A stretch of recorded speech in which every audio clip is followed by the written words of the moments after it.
Assalamualaikum warahmatullahi wabarakatuh.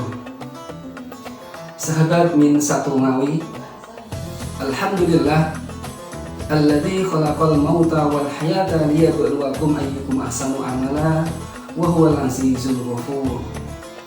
Asyhadu an la ilaha illallah wahdahu la syarika lah wa asyhadu anna Muhammadan abduhu wa rasuluh la nabiyya ba'dah. Allahumma salli ala sayyidina Muhammadin wa ala alihi wa man tabi'ahum bi ihsanin ila yaumiddin. Sahabat min satu ngawi yang berbahagia. Di sini saya akan melanjutkan materi tentang puasa yang sudah disampaikan oleh Bapak Ustadz Khairi SPDI. Ya, kami akan menyampaikan di sini nanti adalah tentang hal-hal yang membatalkan puasa. Baiklah sahabat min satu ngawi, kita mulai yang pertama. Yang membatalkan puasa adalah memasukkan benda asing pada 5 rongga yang ada di dalam tubuh kita. Yang pertama adalah mulut, hidung, telinga, yang selanjutnya yang ada di sana, di depan maupun di belakang di bagian bawah. Memasukkan dengan sengaja. Baik, kita kupas. Yang pertama adalah memasukkan sesuatu ke dalam mulut, berupa bisa makanan, bisa minuman, ataupun juga bisa benda gas. Contohnya adalah merokok. Ini membatalkan puasa ketika disengaja. Beda ketika tidak disengaja. Suatu contoh begini: habis sahur, sholat subuh, setelah subuh bekerja, istirahat, tertidur. Nah, ketika istirahat tertidur, bangun, langsung menuju kulkas karena mungkin haus, langsung minum, baru ingat setelah habis 1 gelas, Masya Allah, puasa. Nah, segera yang ada di mulut segera dibersihkan, kumur, kemudian maka tetap lanjutkan puasa. Berarti itu adalah rezeki dari Allah Subhanahu wa Ta'ala, tidak membatalkan puasa. Beda dengan sengaja ketika makan, minum, atau memasukkan benda yang lain yang ditelan. Nah, ini yang pertama. Yang kedua, lubang telinga, baik maupun lubang hidung.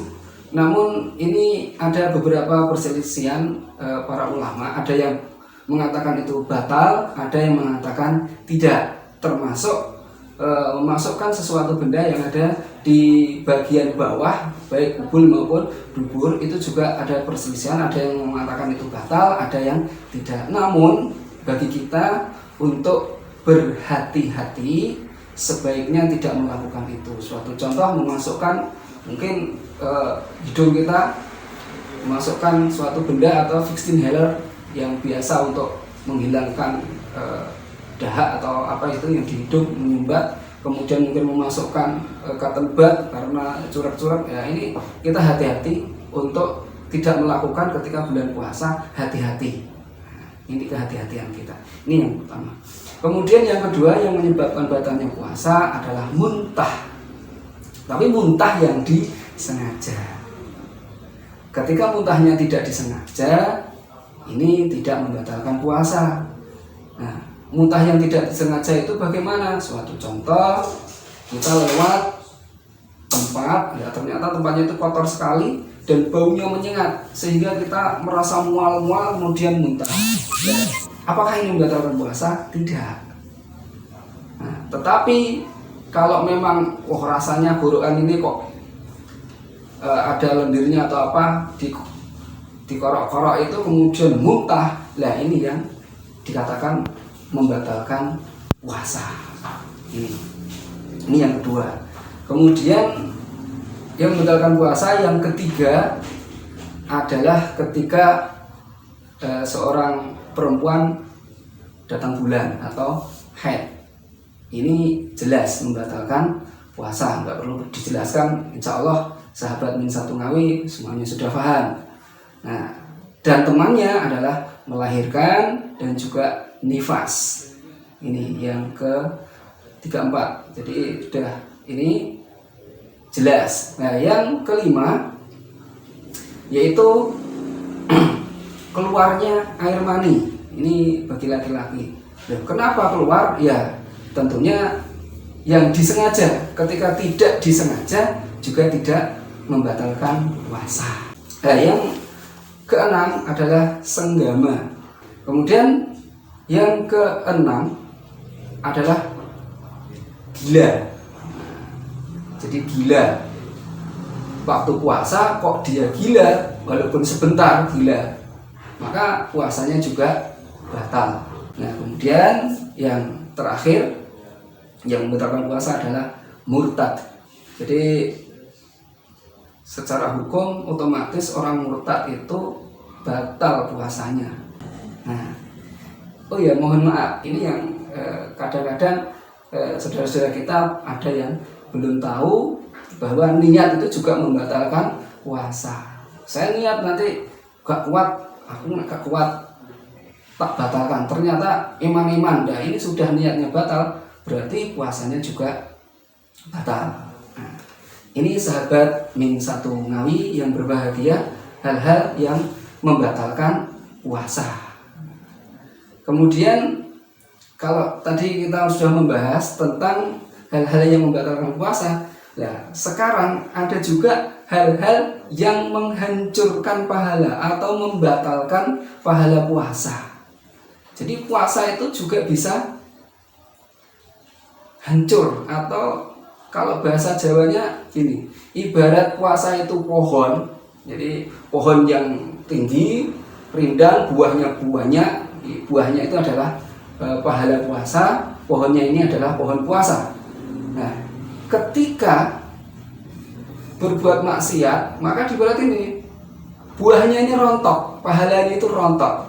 Nah, semakin banyak yang rontok berarti sampai akhir berbuka puasa itu pahalanya habis. Nah, apa saja yang menyebabkan buah atau pahalanya puasa itu rontok? Yang pertama adalah marah.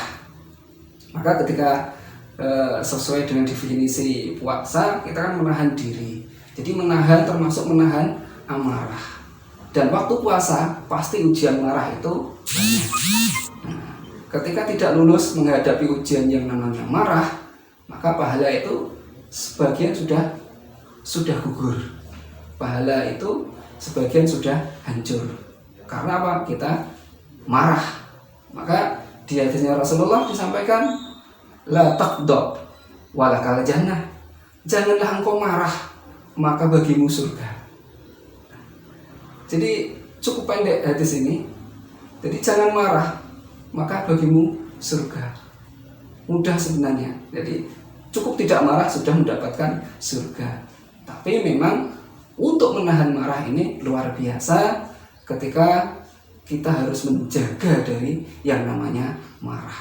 Apalagi di bulan puasa. Biasanya di keluarga yang punya anak kecil itu kadang-kadang ya memang itu bentuk ujian ini. Jadi rewel dan lain sebagainya. Kadang-kadang membuat kita itu harus menahan marah itu, ya Allah, astagfirullah dan lain sebagainya. Ini marah.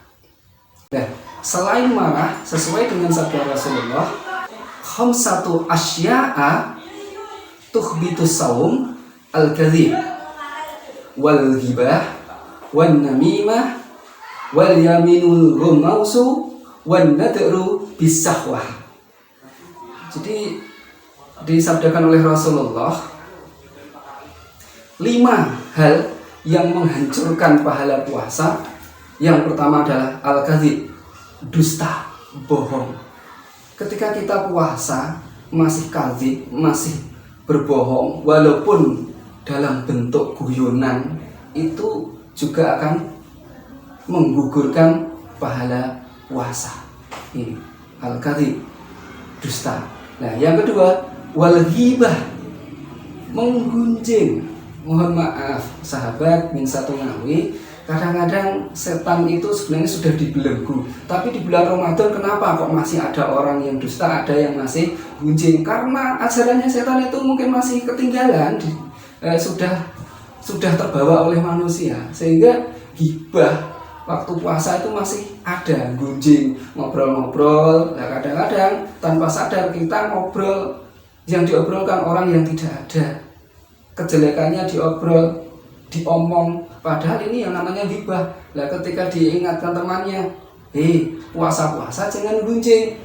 Memang kenyataannya ya iya, namanya gunjing, ghibah itu kenyataan. Ketika itu bukan kenyataan, berarti itu fitnah. Maka kita harus hati-hati. Banyak istighfar ketika diingatkan, astagfirullah, iya kita sedang puasa. Nah, jadi ghibah. Nah, yang ketiga, namimah, mengadu domba. Jadi seharusnya temannya tidak mengatakan yang jelek seperti ini, dikatakan seperti ini, kamu tadi dikatakan seperti ini, kemarin kamu dikatakan ini, sehingga terjadi adu domba. Ini namimah. Ini juga akan menghancurkan pahala puasa. Kalau orang Jawa mengatakan namimah itu apa? Tombak cucuan. Jadi kesana ngomong begini, kesana ngomong begini, sehingga menyebabkan orang itu berselisih, bahkan kadang bertengkar. Nah, yang keempat, wal yaminul ghamausu, memberikan sumpah palsu. Jadi ini bahaya. Ini rata-rata yang menjadi saksi ketika di persidangan, kadang-kadang demi mendapatkan sesuatu atau materi sehingga harus melakukan sumpah palsu. Ini yang akan juga menghancurkan puasa. Nah, yang terakhir yang menghancurkan puasa ini adalah wanadaru bisahwah, memandang laki-laki dengan perempuan ada rasa.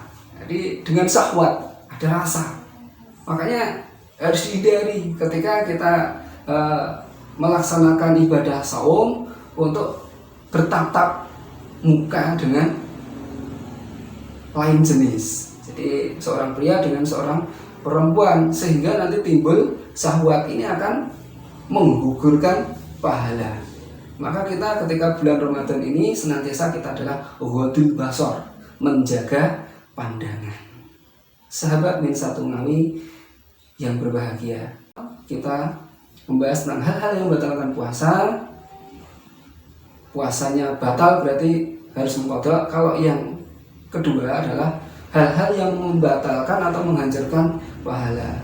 Walaupun puasanya itu selesai sampai berbuka puasa, tetapi pahalanya tidak ada. Ibarat pohonnya tumbuh tinggi tapi buahnya sudah gugur semua. Nah, kewajiban terlaksanakan tetapi tidak mendapatkan pahala. Yang didapatkan apa? Ya hanya jual atos. Yang didapatkan hanya lapar dan dahaga.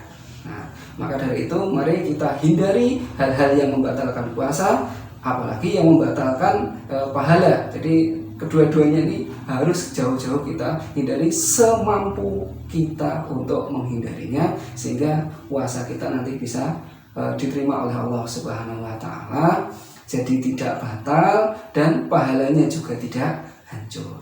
Demikian sahabat Min Satu Ngawi yang dirahmati Allah Subhanahu wa Ta'ala, saya akhirkan, kurang lebihnya mohon maaf. Billahi taufiq wal hidayah. Wassalamualaikum warahmatullahi wabarakatuh.